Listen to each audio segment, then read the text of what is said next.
05:19 local time, North Atlantic, open water. Cold, flat, quiet. From the outside, nothing looks wrong. No smoke, no alarms, no visible confrontation. Inside the Combat Information Center, the story is different. Screens glow blue in the dim light. Range rings tighten. Course lines redraw themselves without commentary. Operators don't rush. They don't speak unless necessary. Everyone here understands the rule. When things matter most, silence matters more. A surface contact holds steady on the display. Large, slow, heavy displacement. Straight line movement. A tanker. Its identity has already been examined. Flag changed twice. Name altered. Ownership routed through shell companies. A's history full of gaps, dark runs, sudden reappearances, false compliance. A vessel that knows exactly how close to the line it can operate without openly crossing it. This tanker has been tracked for weeks, and today it crossed into the envelope. Below the surface, something else appears. Not loud, not reckless, a faint, disciplined signature riding a thermal layer where sound bends and lies. A presence that doesn't announce itself because it doesn't need to. The call inside SIC is short and neutral. Subsurface contact, bearing steady, no one reacts outwardly.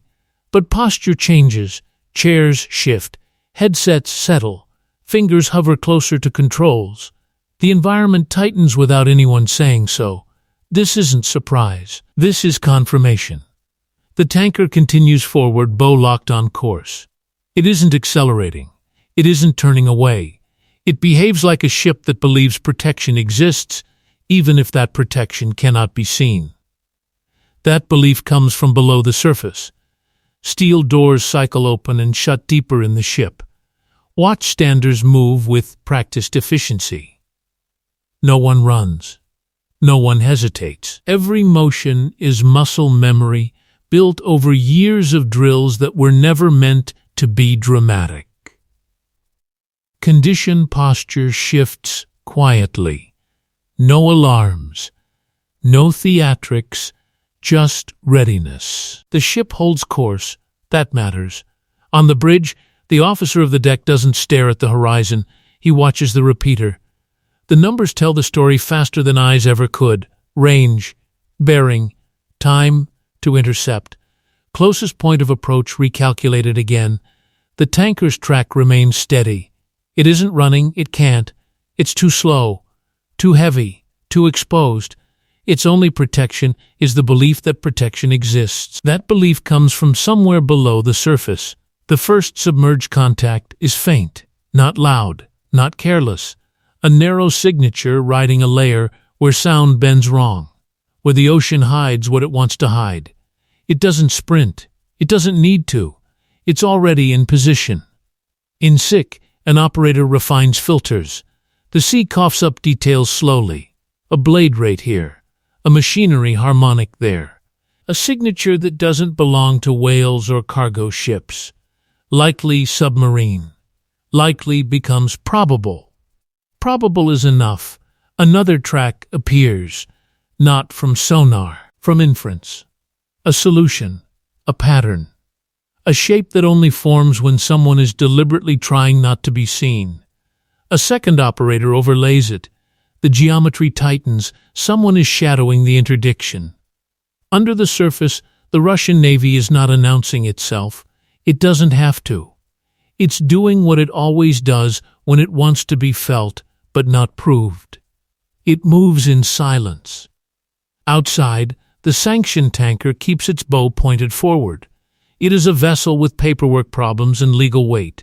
Not a warship, not a combatant, but it carries something that matters.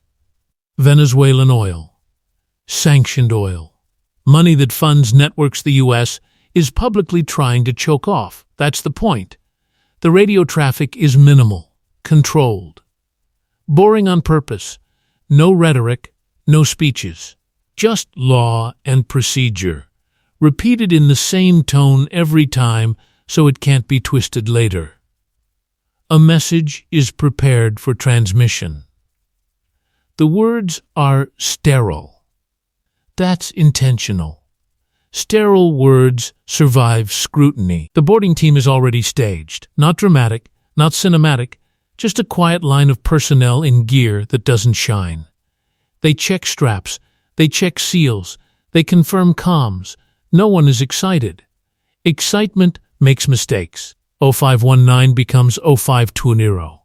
A minute passes. The contact below doesn't move closer. It doesn't need to. It holds a position that says the same thing without saying it. We are here. We see you. In SIC, no one says Russia out loud. They don't have to. Acoustic fingerprints don't care about flags. They care about physics. The captain steps forward on the bridge. He doesn't touch the console. He doesn't speak right away. He watches the same numbers everyone else is watching, letting the situation finish explaining itself. The ship does not change speed. That also matters. This isn't a chase. The pursuit already happened. This is enforcement. The kind that happens when paperwork, surveillance, and political decision finally compress into a single point on the map. The tanker is now inside the envelope. A warrant exists. A seizure order exists.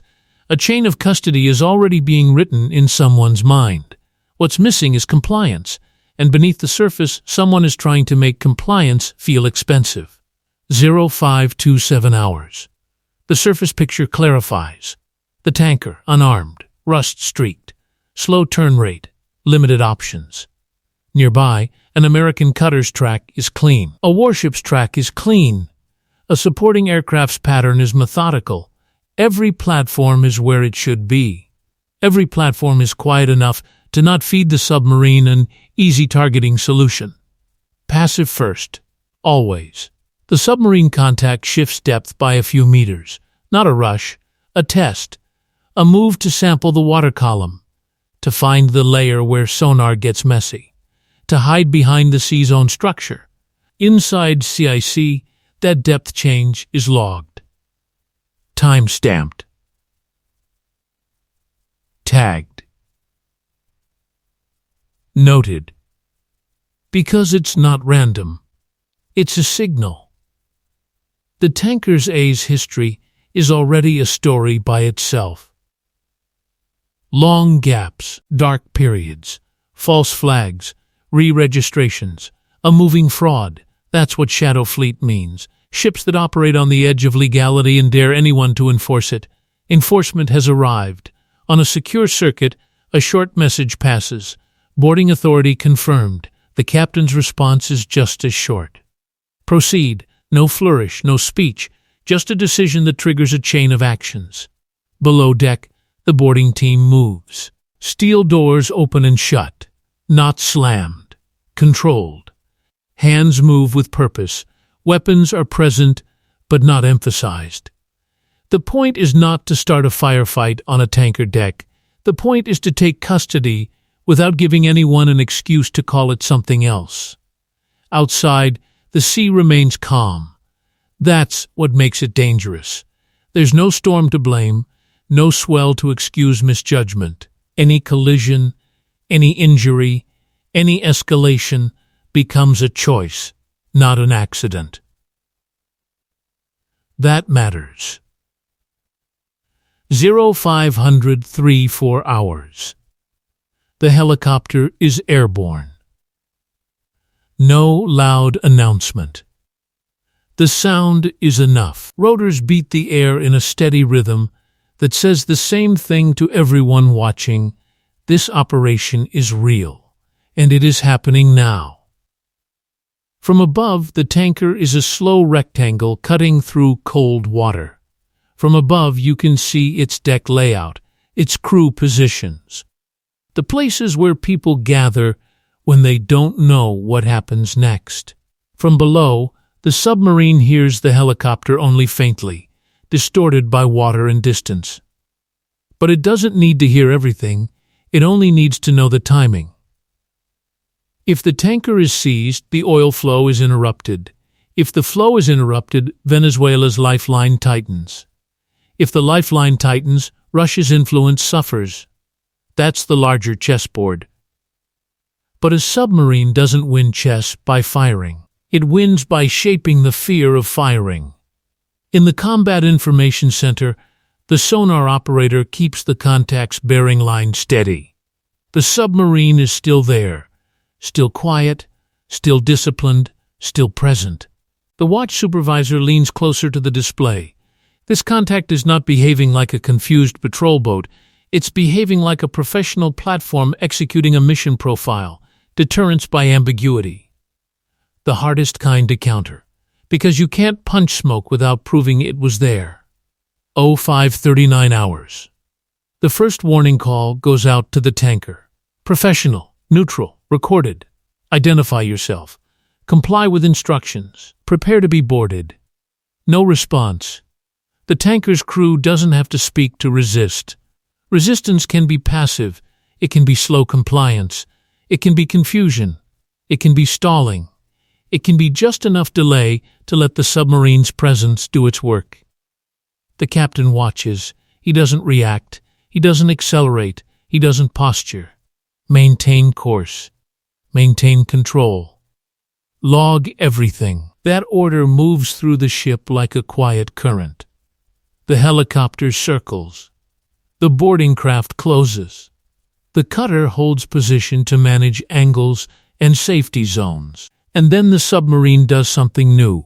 It changes speed. A small increase. Not enough to be reckless, enough to be detected. In SIC, a bearing update arrives. The contact is moving laterally, sliding across the projected intercept line. Not charging, not fleeing, just positioning itself where it can be felt. A message without words. We are not far. Everyone understands what that implies. A submarine doesn't have to shoot to cause a crisis. It only has to make others believe it might. But belief cuts both ways. The American platforms remain steady.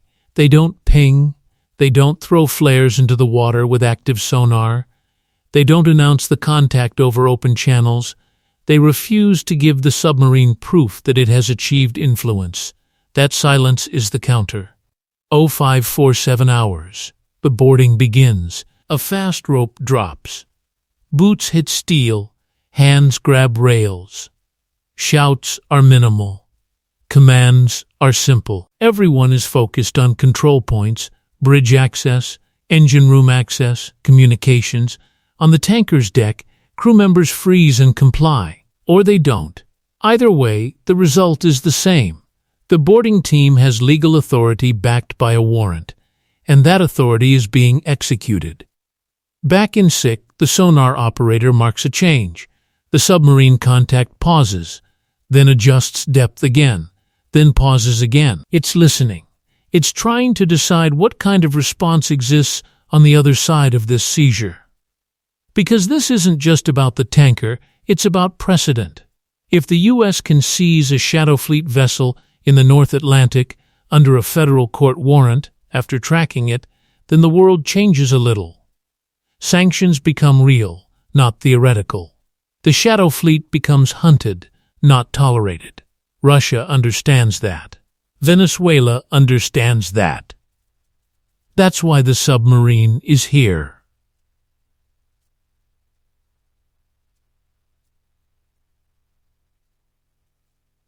0552 hours. A second contact appears. Not loud, not clear, but present enough to raise the professional quiet in SIC to a different level. 2 submarines? Or 1 submarine and a decoy? Or a second platform moving in a way that creates confusion? No one guesses out loud. They refine filters. They compare bearing drift. They cross-check with other sensors. They ask the ocean for evidence and wait for the ocean to answer. The boarding team reports initial control established on the tanker. Bridge secured. Crew contained. Communications controlled. The captain acknowledges no celebration, just confirmation. Because there is still a problem below the surface. 2 submerged presences, at least one highly likely Russian, are now in the area while an interdiction is underway. The risk isn't just to the boarding team. It's to the entire operation's legitimacy. If something goes wrong, it won't matter who was right. It will matter who looked wrong on video. That's why everything is recorded. Every radio call, every movement, every timestamp. This is not just a naval operation, it's a legal operation wearing a naval uniform. 0603 hours.